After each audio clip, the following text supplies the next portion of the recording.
Today, in the talk I'm going to present, I am going to draw quite a bit on the information in that paper that was just mentioned that I published in Psychological Perspectives back in 2011. I poured my heart and maybe a decade of studies and more, 15, 20 years of studies into that paper. And it was all blossomed out of meeting the first book of Liber Novus in late 2009. As I present this material today, I'm going to be drawing upon a lot of the stuff in that paper. In the following two seminars, we're going to talk a bit more about the book Aion specifically. Tonight, the material I have is long, and I'm probably going to talk a lot longer than many of you want. So get your glass of wine or your cocktail or whatever the hell is your nice cup of tea, and we'll get going. All right, and thank you so very much, all of you, for coming tonight. I should also put in one other point. As I thought about this talk, I really thought about just doing it extemporaneously. I know the material, I suppose I could have, but the more and more I thought about it, I realized that in this presentation, I wanted to be more detailed, more specific, and maybe a bit more academic. So it's long, it's detailed, it's specific. And also, as I thought about it, I got to tell you one other thing, is I really thought a lot about this as in a cinematic form. As I ran through these thoughts in my mind, I realized that I was putting together pieces of a jigsaw puzzle, trying to get the picture together. And one scene comes from the very end of Jung's life. Another comes from a very critical beginning of things, some from the middle, trying to place them all together in this discussion into a picture of dear Dr. Jung. So let's start. Let's start with scene one. Seeing the whole. In November of 1960, just 7 months before his death, Jung suffered what he called the lowest ebb of feeling I have ever experienced. He explained the sentiment in a letter to Eugene Rolfe.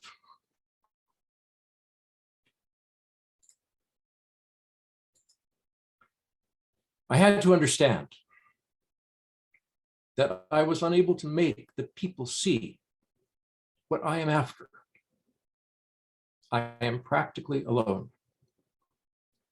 There are a few who understand this and that, but almost nobody sees the whole. I have failed in my foremost task: to open people's eyes to the fact that man has a soul, and there is a buried treasure in the field, and that our religion and philosophy are in a lamentable state.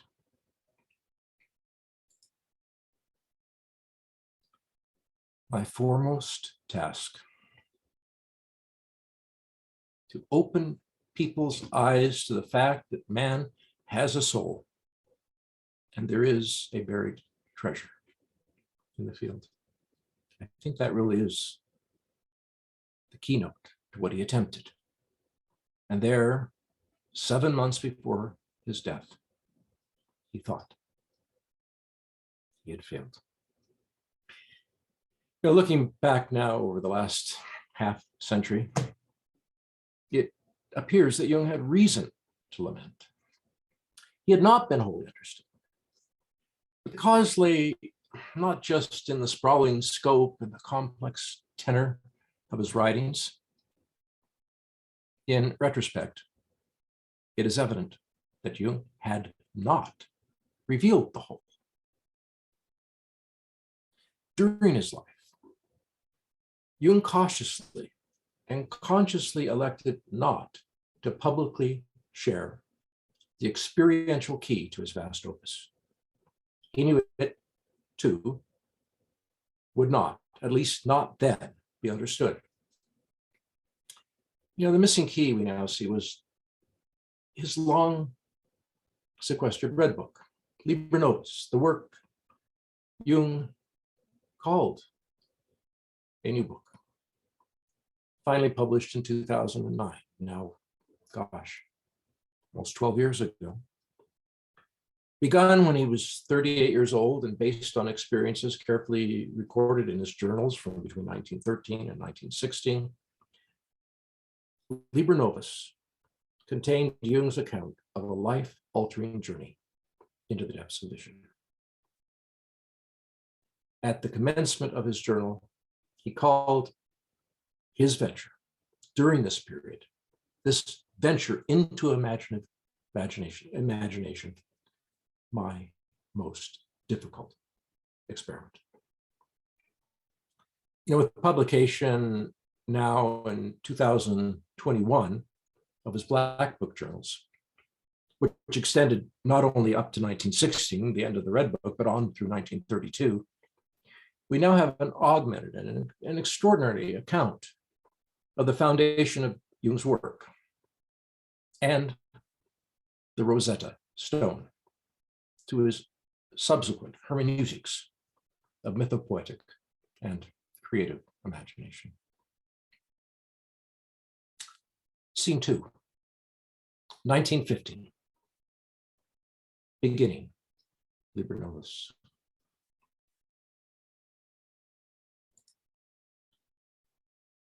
In 1915, Jung began crafting this first parchment leaf of Liber Novus, what would become the first page of his Red Book. Over 2 preceding years, he had wandered as a wayfarer on an ancient and forgotten imaginative highway, his eyes open, quote, conscious of its solitude and the perils of its dim precipice. He had languished in a parched desert, discovered the Via Sancta, seen visions, confronted the dexterous and sinister arm of God, and met his guide and master, Philemon. The journey had led to what he described as a new spring of life. Carl Gustav Jung knew he had received a revelation and described it as that in his journals. He had gone searching for his own myth, and he had encountered an epical human story, a fiction that was also a fact, a tale that he found true.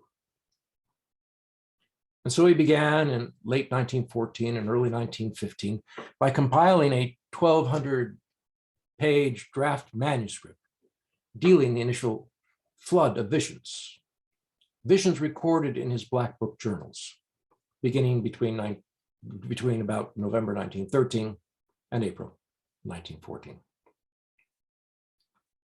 Therein adding further intense reflections on the meaning of those prior visions of the prior winter.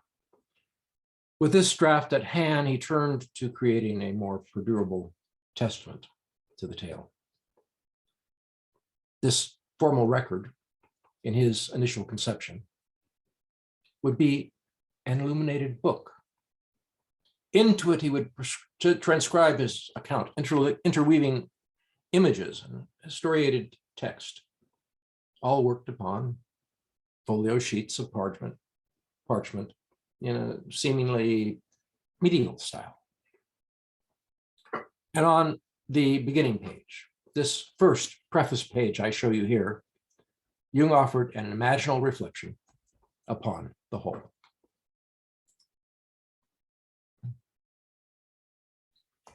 Certainly, no page of Liber Novus was more carefully considered than its beginning. Though this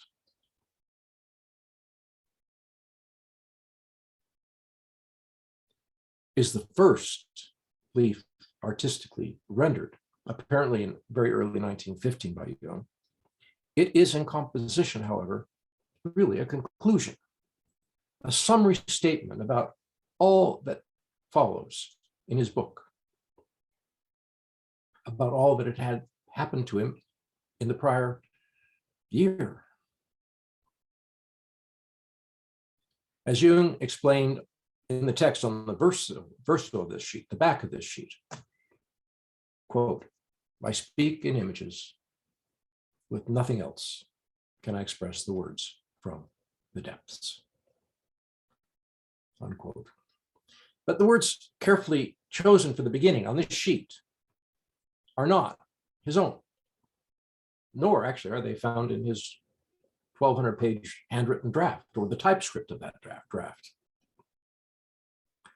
For his preface to his revelation, Jung reached back across 2 millennia to the echoes and preface of an antecedent, but perhaps parallel moment in human history.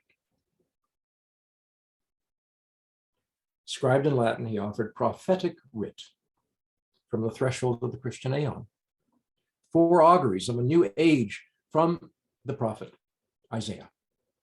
And that is, if you look at the script on the sheet, how it starts, Isaiah dixit, Isaiah said. And thereafter, the signal proclamation of that new Christian age's birth, recorded in the Gospel of John. And the Word was made flesh. Working around this preamble to the prior and passing Aion, Jung added in image his own declaration of the new. Look up here on the sheet. I think you can see my arrow up there. I'm not sure. The key figure at the top is a depiction of the sun's procession through the zodiacal circle. Astrological observations linked over the past human story with the gradual shifting vernal equinoctial position of the sun relative to the fixed stars, A transposition of the heavens within the zodiacal circle marked every 2,200 years. And I'm going to explain it a little later. I'll say it now, more coming. At the dawn of Christianity 2,000 years ago, at the dawn of the Christian age, as Jung would have called it, call it, the vernal equinox had entered the astrological house of the 2 fish, Pisces, the constellation of Pisces. But now, 2,000 years later, the solar spring point, vernal equinox, is on the cusp of transitioning into the zodiacal constellation of Aquarius, inaugurating a new age. Within the first 4 words of Liber Novus, der Weg des Kommenden, the way of the coming, the way of what is to come, Jung intertwined a graphic tale of the past and a prophecy of the future. He said, "I speak in images. With nothing else can I express the words from the depths." And this preface declaration of the new book, Liber Novus, in complex image, is the mythological proclamation of a coming new age, Aion, an epical turning in the human story. This is Jung's summary perspective on Liber Novus as it was formed in 1950. And the story and its revelation remained a cornerstone to all his coming works. And here, to our subject, it is this vision that crystallized finally 35 years later in his book, Aion, researches into the phenomenology of the self. new scene, 1957, the way of what is to come. In 1957, near the end of his long life, Jung spoke these familiar words to Aion about the experiences from which Liber Novus emerged. The years when I pursued the inner images were the most important time of my life, and the later details hardly matter anymore. My entire life consisted in elaborating what had burst forth from the unconscious and flooded me like an enigmatic stream and threatened to break me. Everything later was the mere outer classification, the scientific elaboration, and the integration into life. The newest beginning, which contained everything, was that.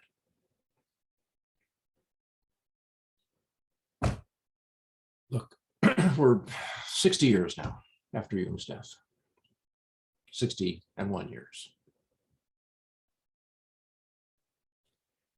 We're 10 years since publication of his Red Book, Liber Novus, and now last year of the Black Book journals. These together provide the long-awaited primary evidence to the fact of those words he spoke to Aion back around 1957. These works are the bedrock and foundation upon which any understanding of the life and work of C.G. Jung must be built. And all I can say, I found it to be so. It is so. This relationship, however, between the collective works with, all those books back there, things about you,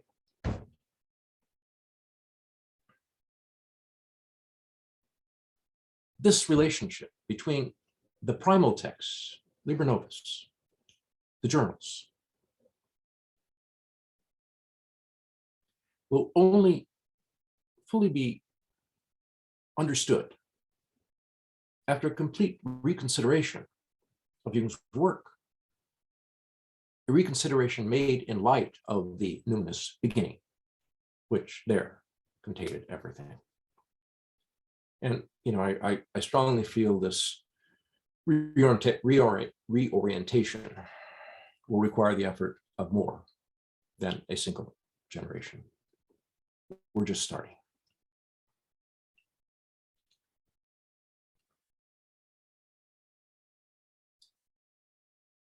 Even adept students of Jung can find Liber Novus a difficult and perplexing work. And of course, Jung understood the problem. I mean, he lived through it.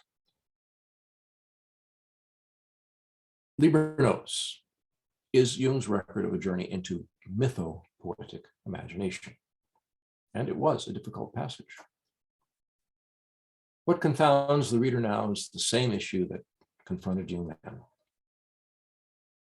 Though imaginative, mythic, apparently fictive, and ultimately subjective. What Jung met in his wanderings spoke with the voice of an objective fact. It was independent, ineffably ancient, and yet intimately and synchronously involved with human nature and human history. Perceived it as real, and the story it told had the tenor of a revelation. Jung did not record his Red Book, Liber Novus, as a private aesthetic pretension. He addressed it to readers in a future time, though from the beginning, he was never quite sure when that time might come. Well, it has now. Nonetheless, Jung anticipated that even in that future day, potential readers of Liber Novus would need some preparation. And this book, in subsequent years, demanded from him a hermeneutics and an exegesis appropriate to its voice. So he gave one. The next 30 years of his life was dedicated to developing a hermeneutics, a language, a voice by which a work such as Liber Novus could be understood. And of course, he couldn't reveal it. Who would understand? So now we're in the situation of perusing all the works against the source, the numinous beginning. And for decades, readers have read essentially all the collected works, the writings, the seminars, unaware of what this really is, and often frustrated by this chasm in their comprehension. The intertext to the enterprise, the critical foundation to comprehending you, remained occulted, hidden from our view until, well, 11 and so years ago, and now 6 months ago, with the publication of his private Black Book journals.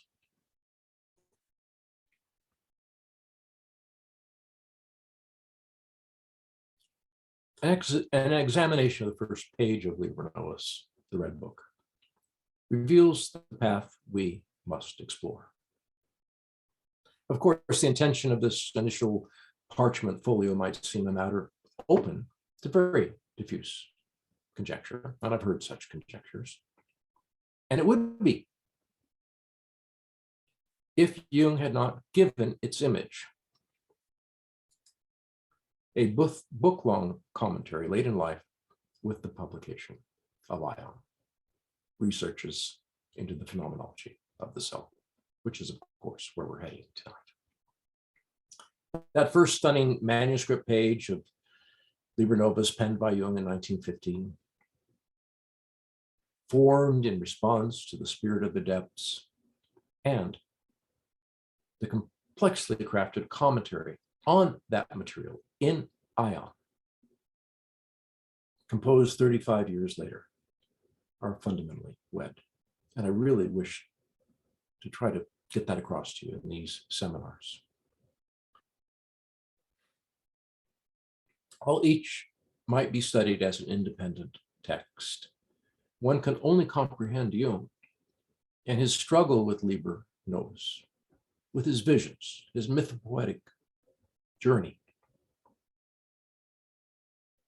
in their conjunction, the beginning and Aion 35 years later. So today and over the next two seminars, I'll focus on this foundational background of Aion. And I would say in like manner, all the four major works Jung published after his illness and near-death visions in 1944, and we'll talk about that in a minute. All these later writings, what I call Jung's last quartet, composed of Psychology of the Transference, Aion, Answer to Job, and Mysterium Coniunctionis, demand a new consideration. Formed near the end of his life and completed after a second extraordinary vision experience in 1944, each work provides a uniquely focused elaboration and final testament to the numinous beginnings recorded in Liber Novus. Everything, as he said, everything else is to be derived from this. A new scene. 1944. Heaven above, and below.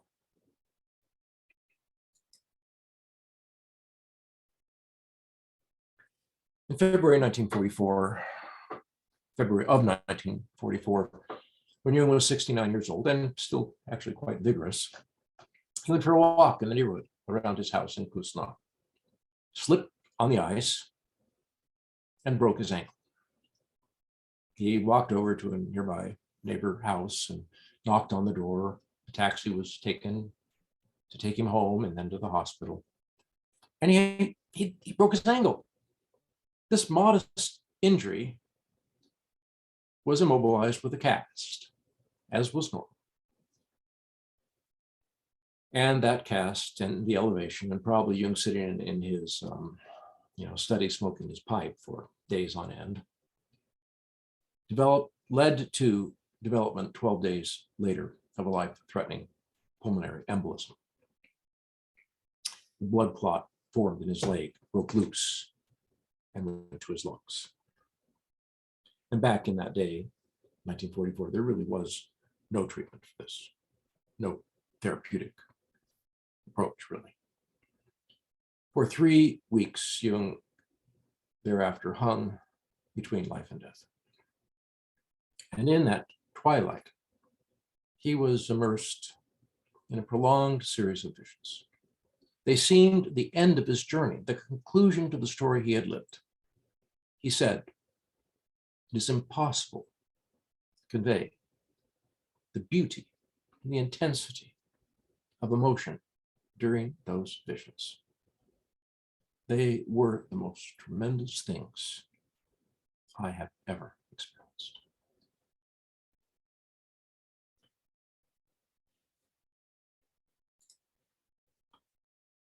I would never have imagined that such experience was possible. It was not a product of imagination. The visions and experiences were utterly real. There was nothing subjective about them. They all had a quality of absolute objectivity. We shy away from the word eternal. But I can describe the experience only as the ecstasy of a non-temporal state in which present, past, and future are one. Everything that happens in time had been brought together into a concrete whole. Nothing was distributed over time. Nothing could be measured by temporal concepts. This illness, these visions, and the subsequent year and more of convalescence was soon followed by a second serious cardiac event of some sort in 1946. These events deeply affected Jung's perspective upon his life, his story, and the task remaining to him in life. They marked the summation of an experience foreshadowed by Liber Novus. When I say the summation of an experience foreshadowed by Liber Novus, what I mean is in this period from about 13 on through 1922 or so, Jung was having a visionary experience, most certainly and most intensely between about December of 1913 through March of 1914. He was having visions. That's the only way I can put it.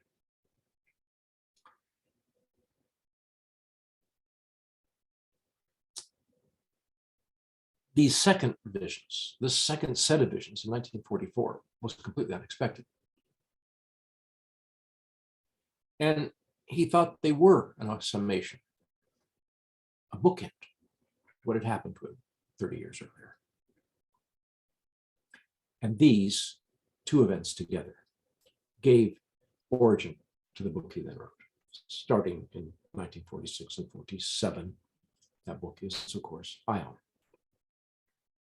And I'll just say, you can say that Aion if you want. Aion, Greek, either way.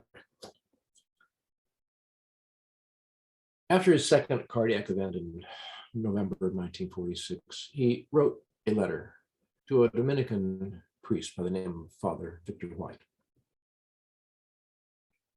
And he told him about a dream.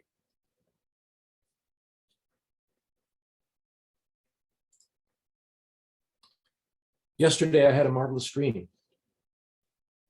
One bluish, diamond-like star high in heaven, reflected in a round, quiet pool.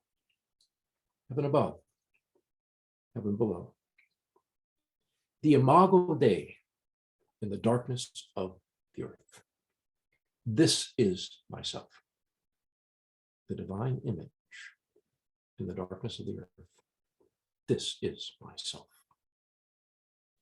It seemed to me as if I were ready to die. Although, as it looks to me, some powerful thoughts are still flickering, like lightnings in a summer night. Yet they are not mine. They belong to God, as everything else which bears mentioning.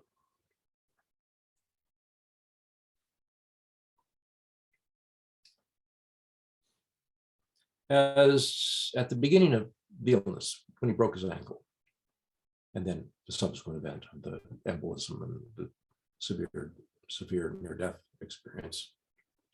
At the beginning of the illness, later Jung noted, I had the feeling that there was something wrong in my attitude. Well, events reoriented it.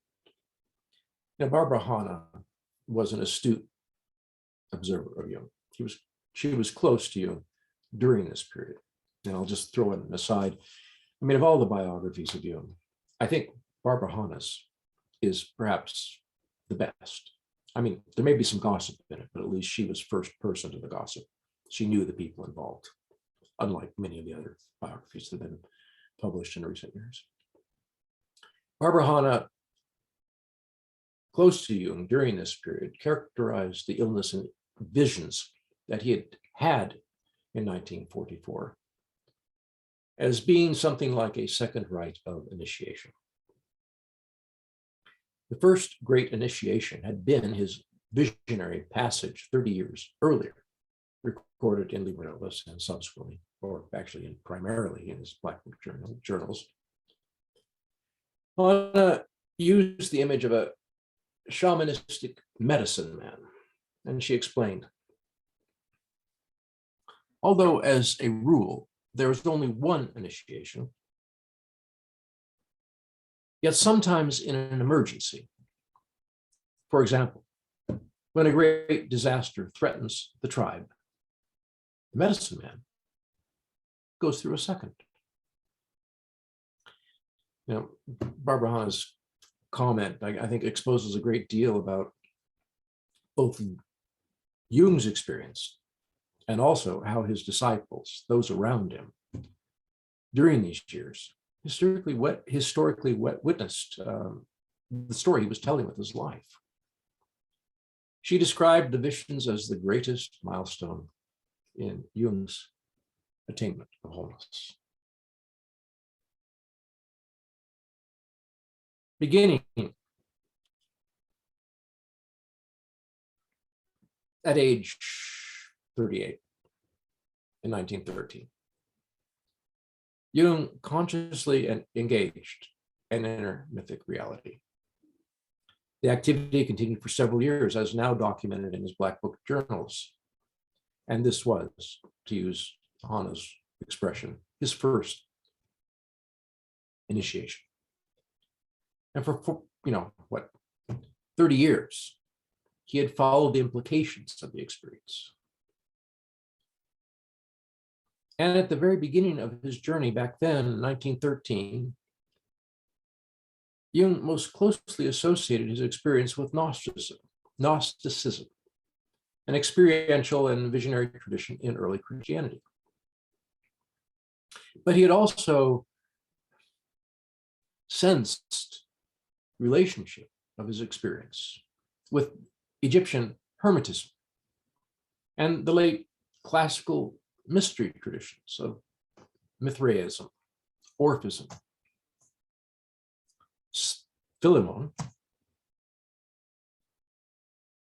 subsequently identified by Jung as an Alexandrian Gnostic, became his vision guru. And Philemon subsequently disclosed himself in the last sections of the Red Book as published as the ancient Gnostic teacher Simon Magus, whose bride, Helena, was claimed to be the incarnation of Sophianic wisdom. Jung pondered that story long. His path had led him on wandering through the visionary traditions of the West, searching experiential evidences for a story of an experience he knew was not his alone. And Jung eventually judged he had identified its thread, the thread of this experience, reaching across centuries to Hermetism, alchemy, medieval heretical traditions, and Jewish Kabbalah. And he recognized the unifying fact of a central and defining experience hidden somewhere within all of these traditions, a central and defining experience hidden somewhere within all these traditions. It was the imaginative, mythopoetic initiation he had in his measure shared. His explorations led inexorably toward a summation experience he perceived as having been witnessed by the visionary tradition, the mysterium conjunctionis, historically symbolized in the holy wedding of two natures, named with many names: divine, human, male, female, eros, logos, king and queen, salt and sulfur, inner and outer, sense and nonsense, rationality and absurdity, above and below. During the years immediately prior to his 1944 visions, Jung was grappling with alchemical and Kabbalistic texts, ciphering cryptic textual evidences about this sacred experience, which he perceived central to the tradition. And of course, you see a whole lot of this stuff about the conjunctionis, the mysterium conjunctionis, the hieroskamos in his alchemical works done prior to this moment. And it was the focus of a work he conceived might be his magnum opus, to be titled Mysterium Conjunctionis, a work and he had it, in fact, just begun drafting the year before. But now, during his illness, during his near-death visions, it happened to him. He lived it. As he said, the visions and experiences were utterly real. There was nothing subjective about them. He talks about this in Mysterium Conjunctionis, and I won't read the whole section to you. Many of you may be quite aware of this. Abbreviated, he said, I was myself, so it seemed, in the Pardes Ramoni, the garden of pomegranates, and the wedding of Tif and Malkuth was taking place. If you know Kabbalah, you'll understand that. I do not know exactly what part I played in it. At bottom, I was myself. At bottom, it was I myself. I was the marriage. And my beatitude was that of a blissful wedding. There followed the marriage of the Lamb in Jerusalem, festively bedecked. I cannot describe what it was like in detail. There were ineffable states of joy. Angels were present and light. I myself was the marriage of the Lamb. That too vanished, and there came a new image, the last vision. I walked up a wide valley to the end, where a gentle chain of hills began. The valley ended in a classical amphitheater. It was magnificently situated in a green landscape. And there, in this theater, The Hero's Gamos was being celebrated.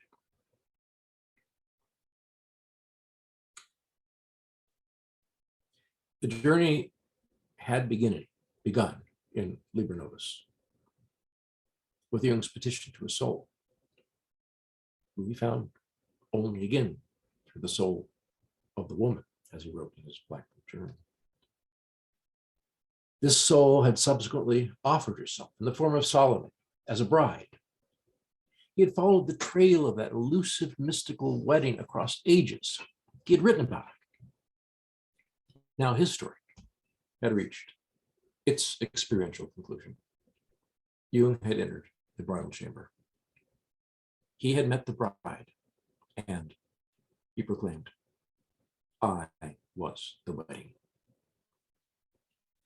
You know, regardless of how one struggles to categorize the ineffable, this second final and visionary initiation in 1944 was transformative to Jung.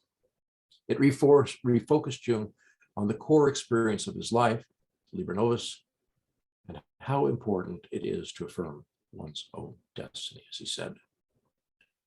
Woven in the fabric of that destiny were Liber Novus and its declaration of a new age, a new Aion, a new Aion. Jung gave this summary of his own sense about what had changed.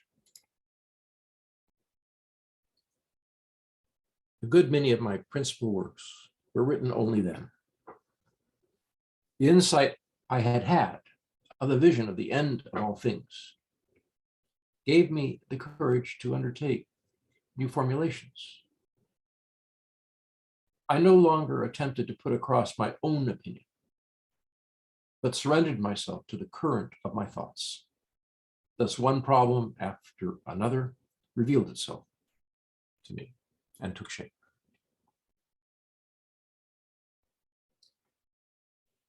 In the fall of 1945, only shortly after emerging from the prolonged convalescence following his first heart attack, Jung began an extraordinary correspondence and eventual friendship with Father Victor White, an English Dominican priest and Catholic theologian.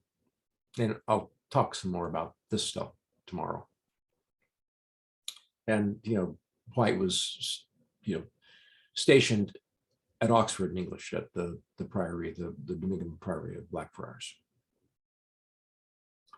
Their letters are among Jung's most important and personally valued epistolary legacies, and they provide a rare window into Jung's reformulation and reforming of his focus after this second visionary initiation. And they offer an intimate view on his struggle with the end of the Christian age.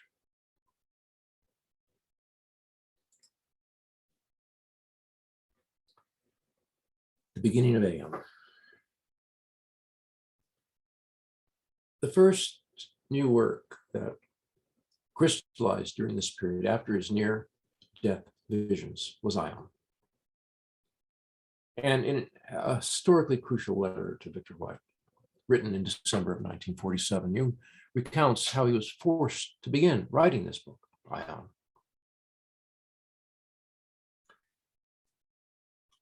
He writes, "Not very long after I had written to you the letter, this is the letter of 22 December 47, I simply had to write a new essay. I did not know about what. It occurred to me that I could discuss some of the finer points about animus, shadow, and last not least, the self. I was against it because I wanted to rest my head. In spite of all, I felt forced to write on blindly, not seeing at all what I was driving at. Only after I had written 25 pages in folio, it began to dawn on me. Christ, not the man, the divine being, was my secret goal. And it came to me as a shock, as I felt utterly unable to such a task. It was, however, a task he'd confronted before. though the event and its conclusions remain sequestered in his Black Book journals, and in part in Liber Novus. The current of Jung's thoughts was now being forced back to the unfinished task of Liber Novus. In 3 decades of writing, Jung knew he had not yet directly and publicly confronted the revelation summarized there on its first page, the Christian Aeon's end, and the way of what is now to come. And now he must undertake that task. Several years later, Jung commented in another private conversation about this situation. He wrote, "Before my illness, I had often asked myself if I were permitted to publish or even speak of my secret knowledge. I later set it all down in Aion. I realized it was my duty to communicate these thoughts, yet I doubted whether I was allowed to give expression to them. During my illness, I received confirmation and now knew that everything had meaning and that everything was perfect." This was his task of tasks. And I will return to the rest of that letter from Jung to Victor White later. But first, we need to circle back with Jung again to the beginning of his story. Without understanding the beginning, you really can't grasp the meanings at the end. And I'll say just a few more words and then we're going to take a break.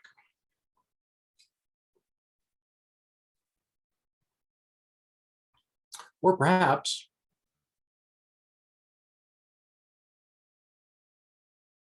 let's just take a break right there.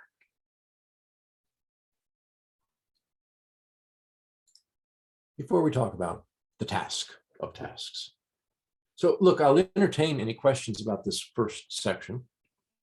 I've talked for about 45 minutes and I have some more. If there are questions, ask. If you want to take a stand-up break, that's fine. And then we'll go on in a few minutes. Please talk.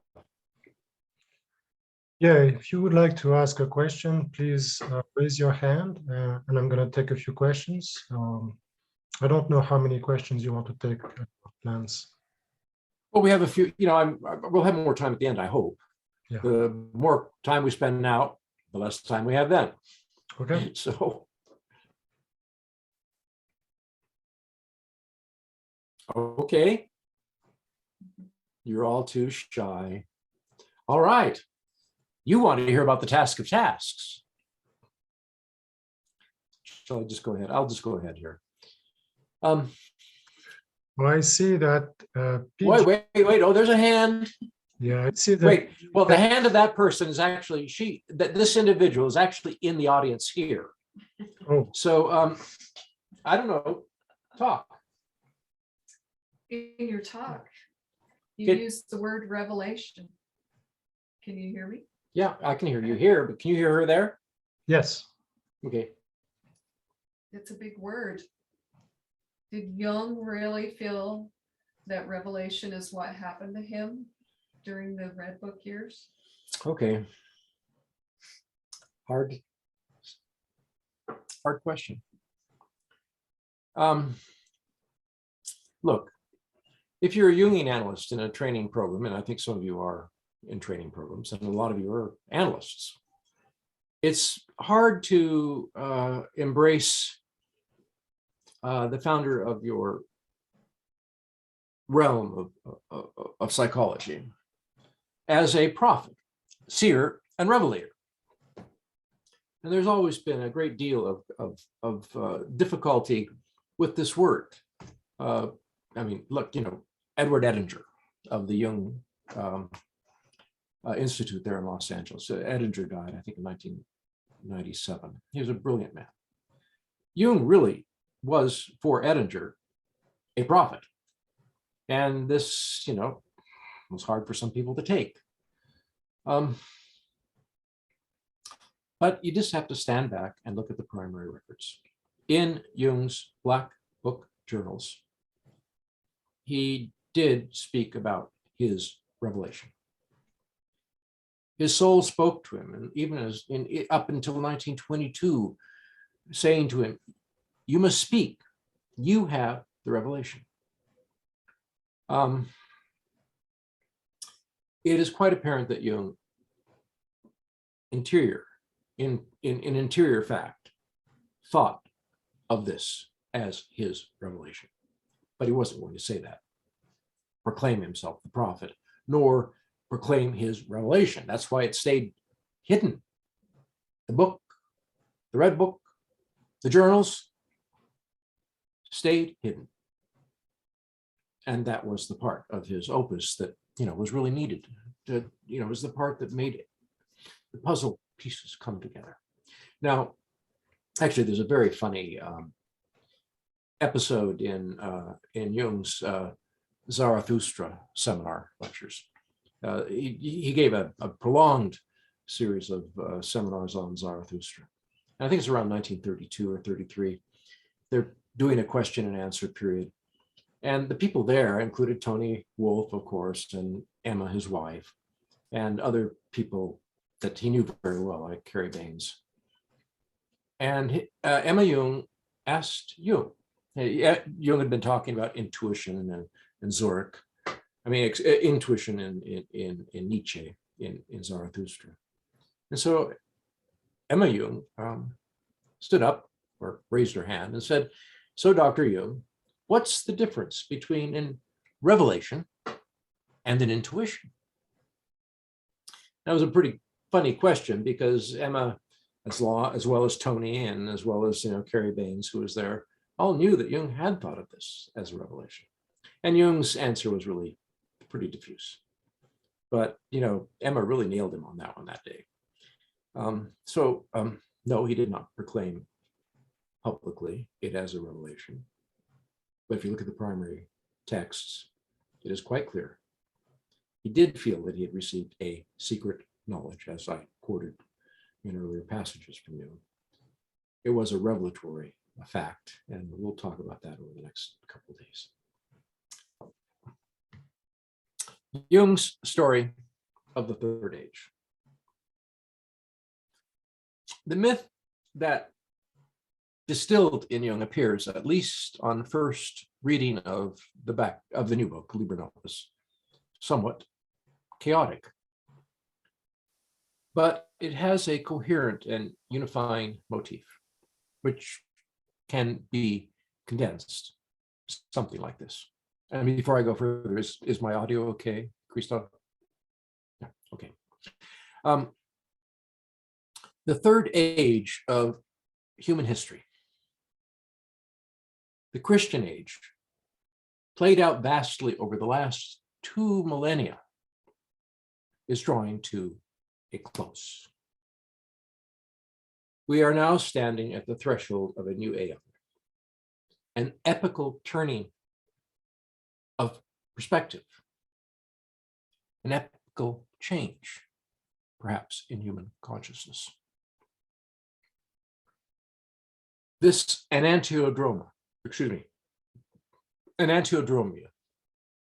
this radical turning in human consciousness is coming, but it may take a while.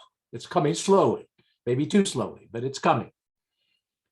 The demiurgic spirit of this time, with its dominant monistic rationalism, had reached a cataclysmic end time. So, this is the beginning of a prolonged period of darkness, of dissolution, of inevitable psychic disruption. Jung thought it would be an apocalyptic time of development, a dark and dismal time. Sorry, folks. But Jung felt there will be a new dawn. As the old age fragments and fractures, deep seams are rent open from forgotten depths, an ageless treasure will emerge. In coming time, humankind will rediscover the manifold essence of an inner world, light and dark. And with it will come a new perception of man and woman and God and their intimate relationship. Jung went searching for his myth in 1913, and he found it. And he dreamed the primordial dream. He discovered an ageless story, and he found the rhizome, the root from which he sprang. At least so it seemed to him. It linked him with the past, with the ancestral life that continued with him, and with contemporary time. It also bound him to the future, to a new dawn, and a new destiny.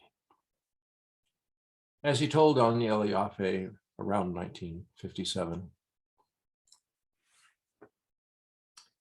it seems as though a message had come to me with overwhelming force. There were things in the images which concerned not only myself, but many others. It was then that I ceased to belong to myself alone, ceased to have the right to do so. From then on, my life belonged to the generality. Conforming to the divine will, I live for mankind, not only for myself. And whoever understands this message contained in and conveyed by my writing will also live for me.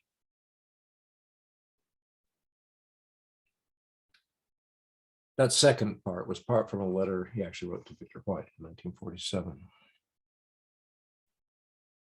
The first part, I think you find even in Memories, Dreams, Reflection. Conforming to the divine will, I live for mankind. I suppose you could say that's a bit inflated.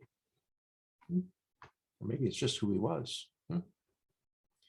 2,000 years earlier, so Jung's story disclosed, other wayfarers had passed upon this highway of vision and foreseen in their time, 2,000 years ago, the dawning of a new age, and given it a voice.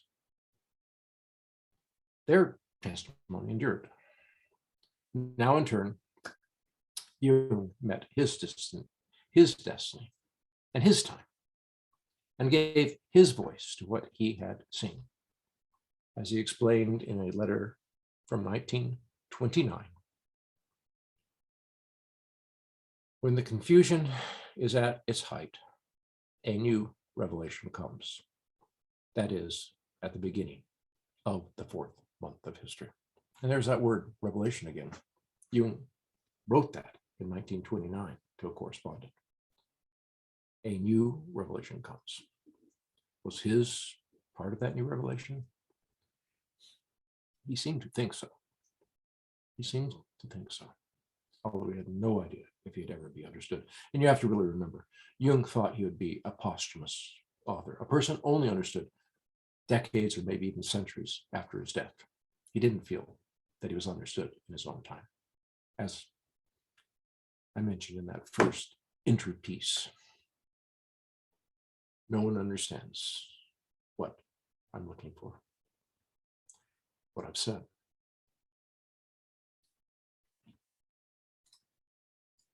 Okay, beginning the fourth month. When the confusion is at its height, a new revelation comes at the beginning of the fourth month of world history.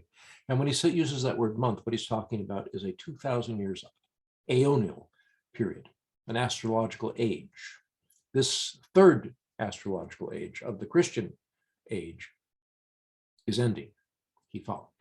Maybe not exactly now, soon enough from now. And the fourth month, the fourth age is upon us.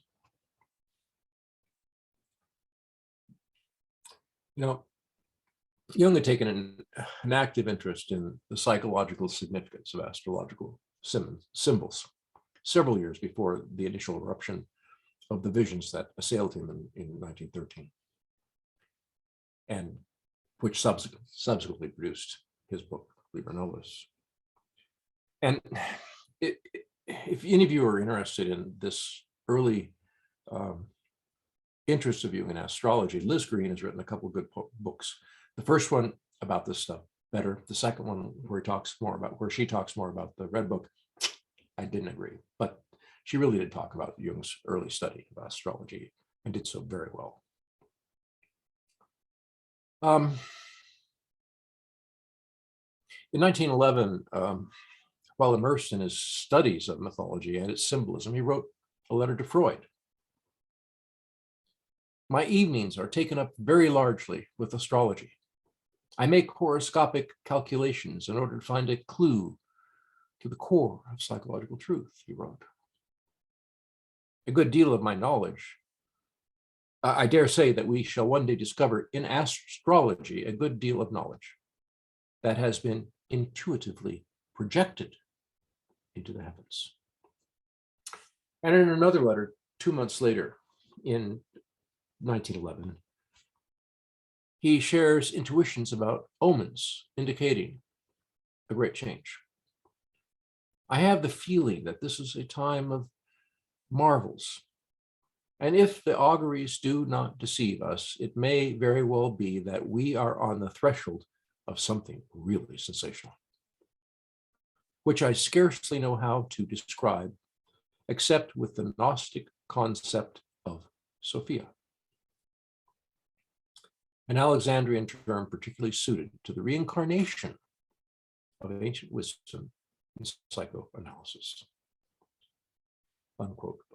You know, given his interest in astrology during these early years, by 1912, Jung was most certainly aware of 19th century occultists' pronouncements, prominently including those of H.P. Blavatsky, the founding luminary of the Theosophical Society, linking an impending new age with the gradually approaching astrological transit of the sun into the zodiacal house of Aquarius, the age of Aquarius.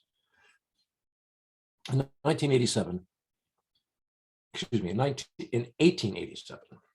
Madame Blavatsky had written, there are several remarkable cycles that come to the close at the end of this century.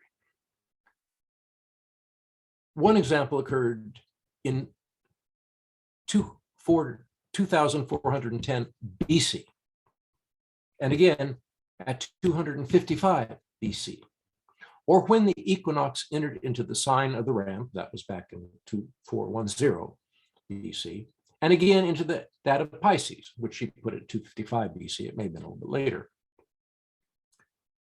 When it enters in a few years, the sign of Aquarius, psychologists will have some extra work to do, and the psychic idiosyncrasies of humanity will enter a great change.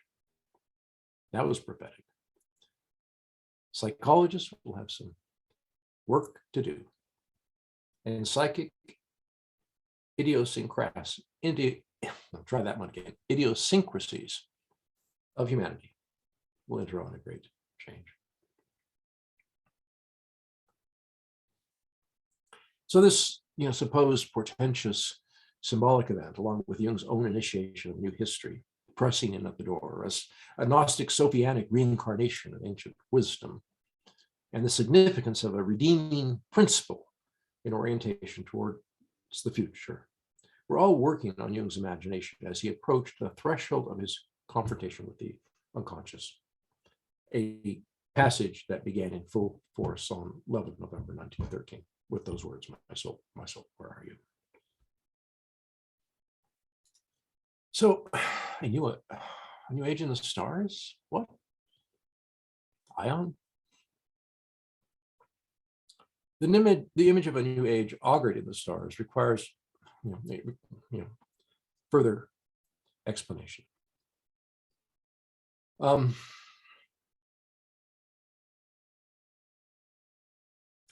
don't know whether I'm going to give that right now. Yeah, okay, I'll go for it.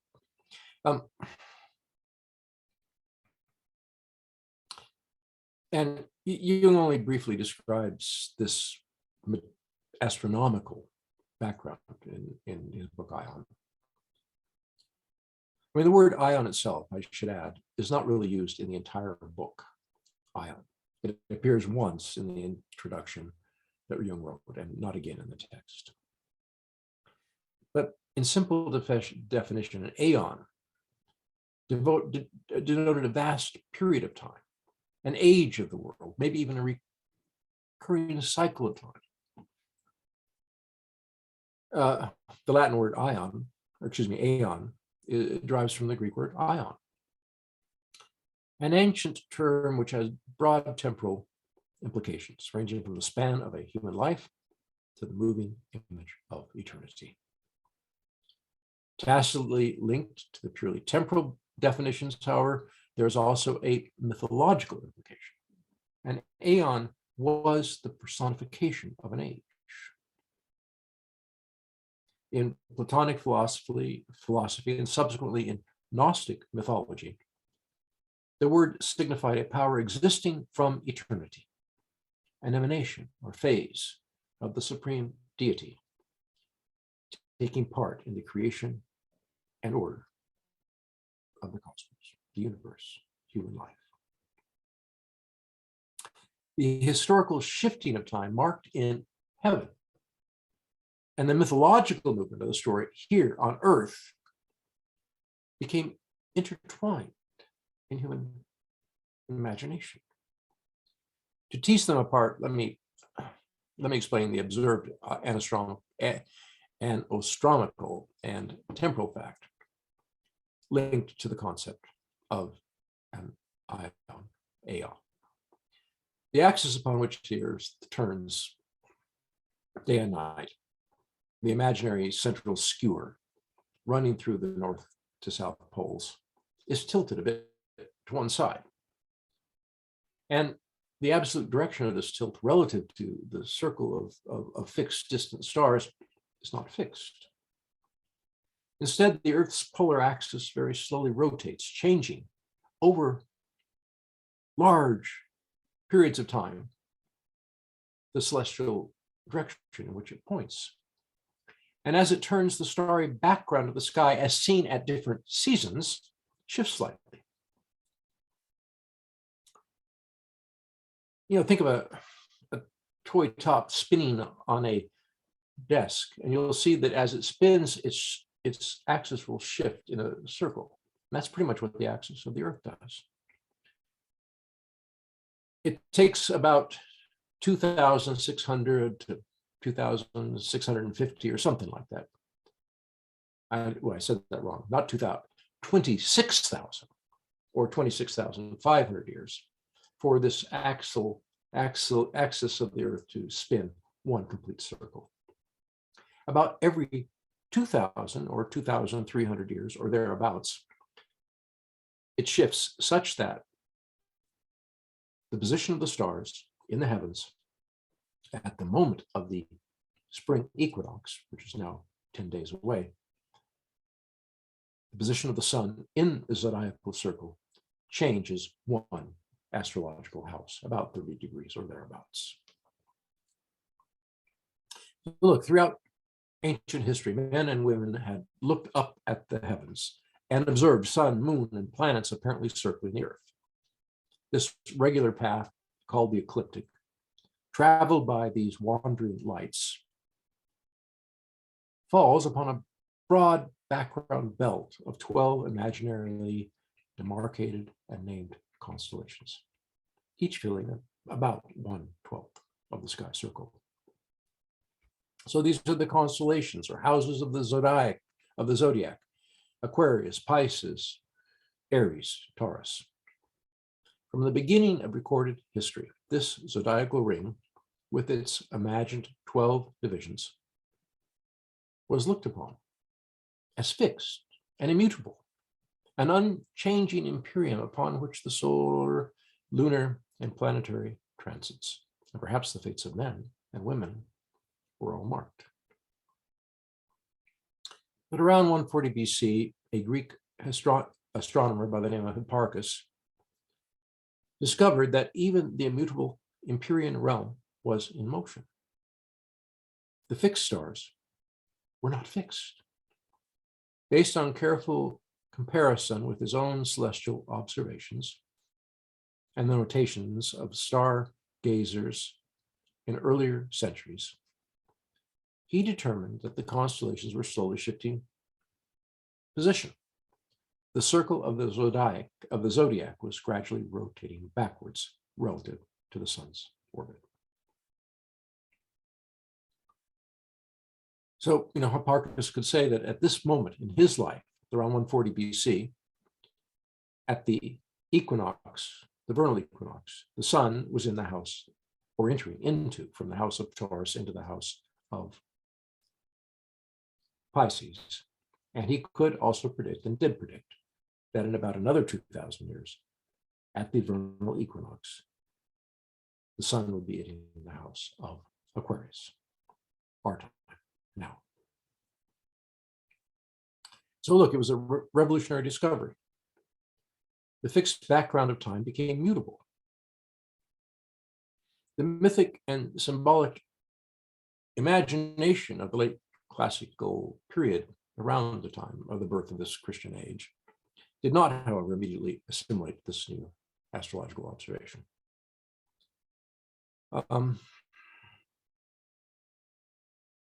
There's very little evidence that this astrological fact, the starting of the age of Pisces, the age of the fish, was noted by early Christian writers. However, there were other cults. The Mithraic cult, which formed in parallel with early Christianity, and the Mithraic deity Aion were apparently involved with a sense of the changing ages. A fellow by the name of David Owens wrote a book about this I published around 1989 on the origin of the Mithraic cult, suggesting that this was very much associated with knowledge at this point of the shifting of the ions. Now, it's sort of interesting because the deity of the Mithraic cult, known as Aion, appears on the title page as the frontispiece to Jung's book Aion. He doesn't say much about it, but there it is. And you also might remember that in the Red Book, at the end of the Mysterium, at the end of Liber Primus, Jung is spread out like one crucified. He was wrapped in a snake. Blood streamed from his body, and Salome said to him, "You are Christ." When he told the story of this vision, and it was a vision, in 1925, he described himself as having the head of a lion. Here's another image of Aion. This one is specifically related to the silver one here, to the Mithraic cult, probably 2nd century Roman military possession. And this is a mosaic from a floor in Italy, probably about 200 AD. And here we have Aion, or is he Phanes, Kronos? He stands inside this astrological circle, round and round, with Mother Earth and her 4 children nearby.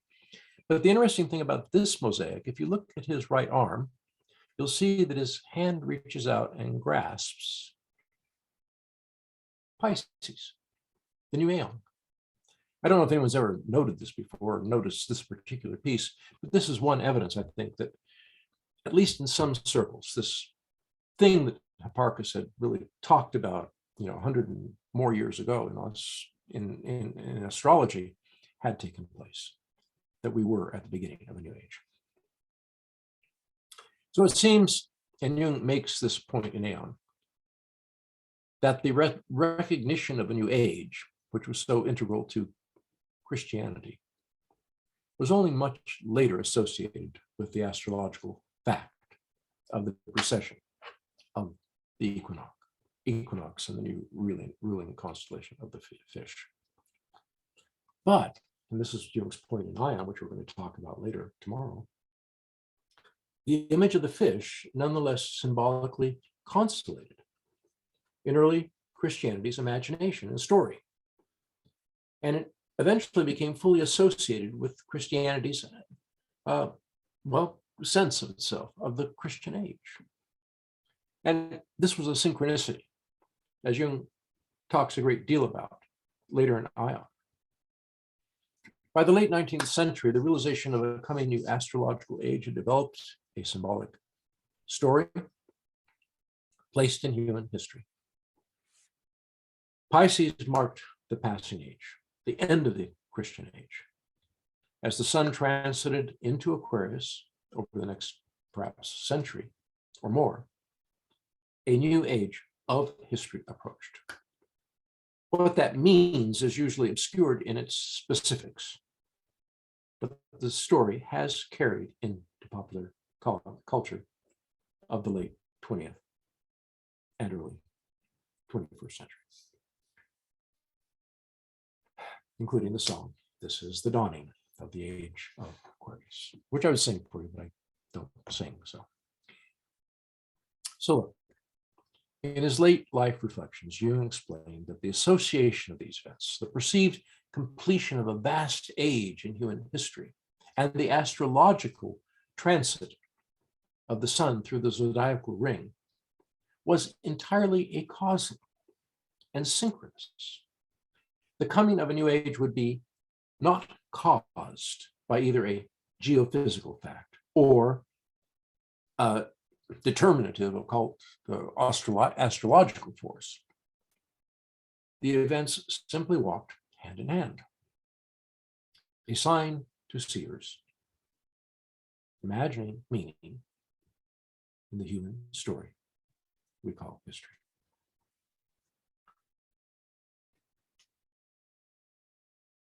And so we circle back to Liber Novus. And that first image of the preface page. But now look closely at the very large and artfully worked initial to the opening proclamation, der Weg, the way.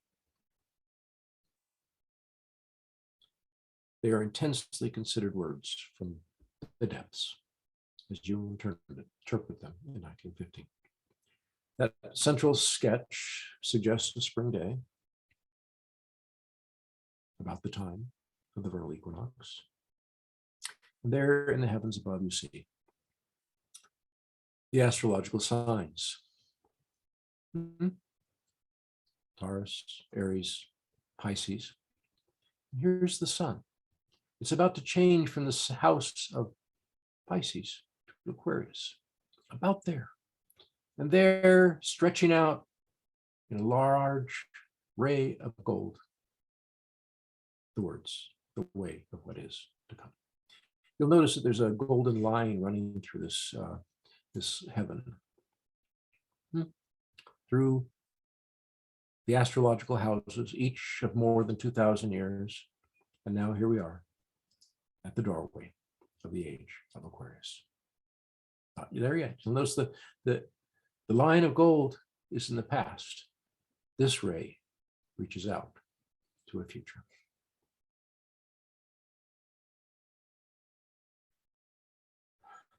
And if you look at these symbols, there's one other thing you would note if you're an astrologer, is that they're backwards.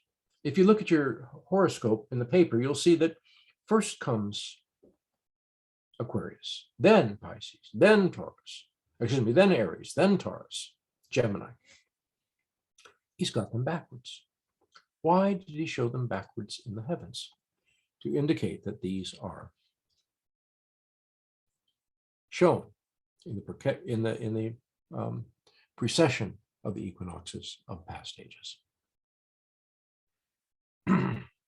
So follow along this highway Jung marked for wayfarers.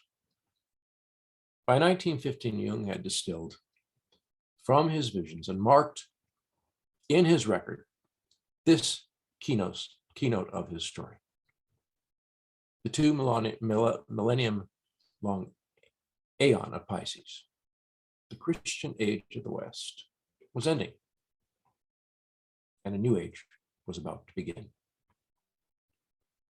But what distinguished the passing age from the coming way?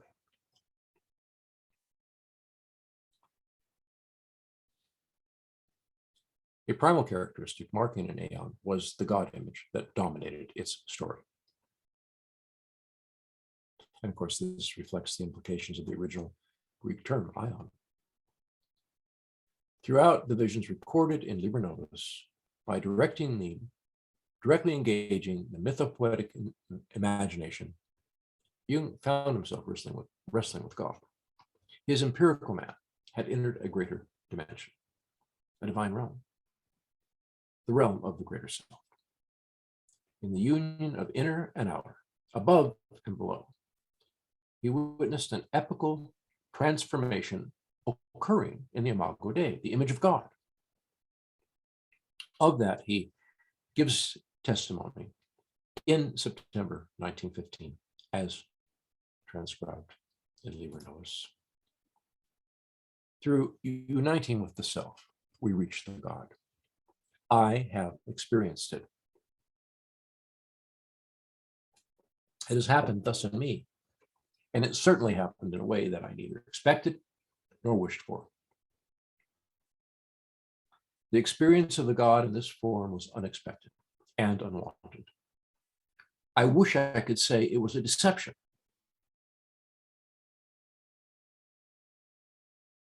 And only too willingly would I then disown this experience. But I cannot deny that it has seized me beyond all measure and steadily goes on working in me. No insight or objection is so strong that it could surpass the strength of this experience. I have experienced it. It has happened thus in me. And thus,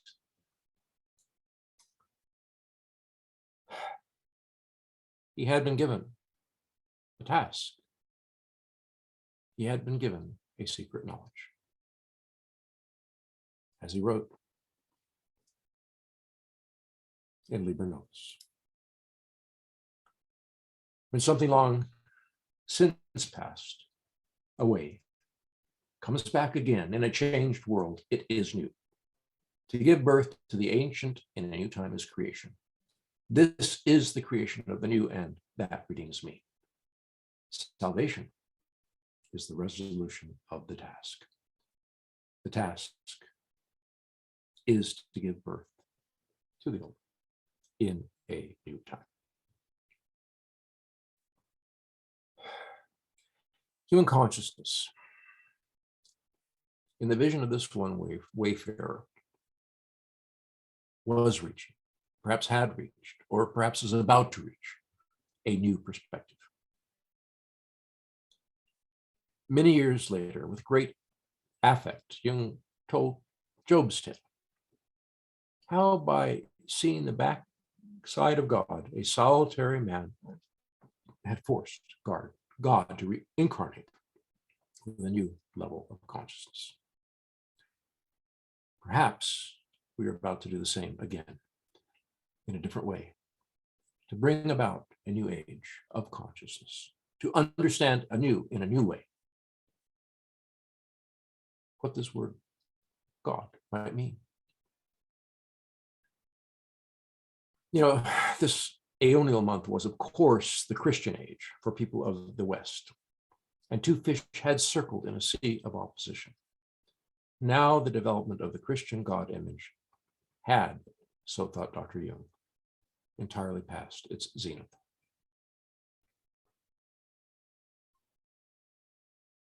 And his judgment here is upon cultural and dogmatic states of modern Christianity, and not upon the archetypal figure of Christ, who remained in all Jung's writings a paradigm of the way, the self.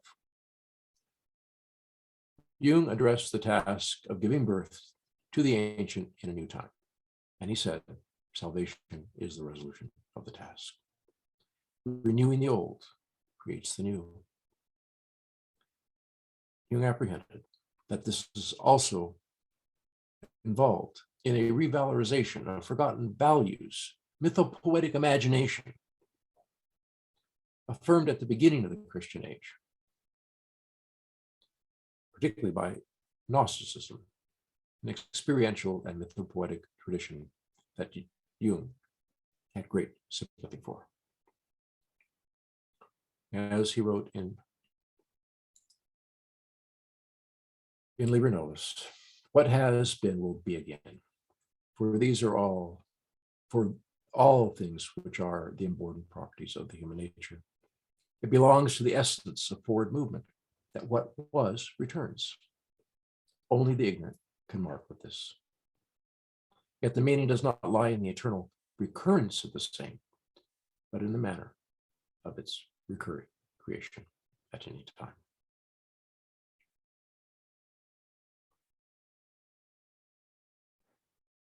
And now Aion researches into the phenomenology of the self.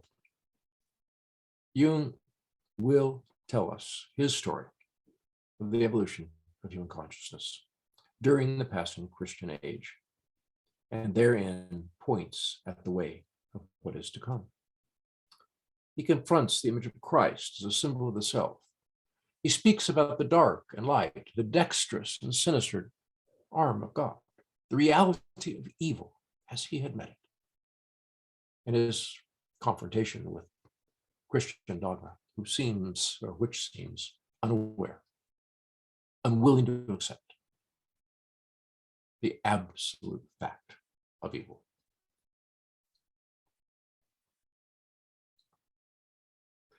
So we'll turn our attention tomorrow to that story. We're going to talk more about the book itself. This was a very long prelude, and a lot of it is found, and all these quotations, they're found in that book, that paper I published. So thank you very much for joining us. Thank you for your attention, and hope to see you tomorrow.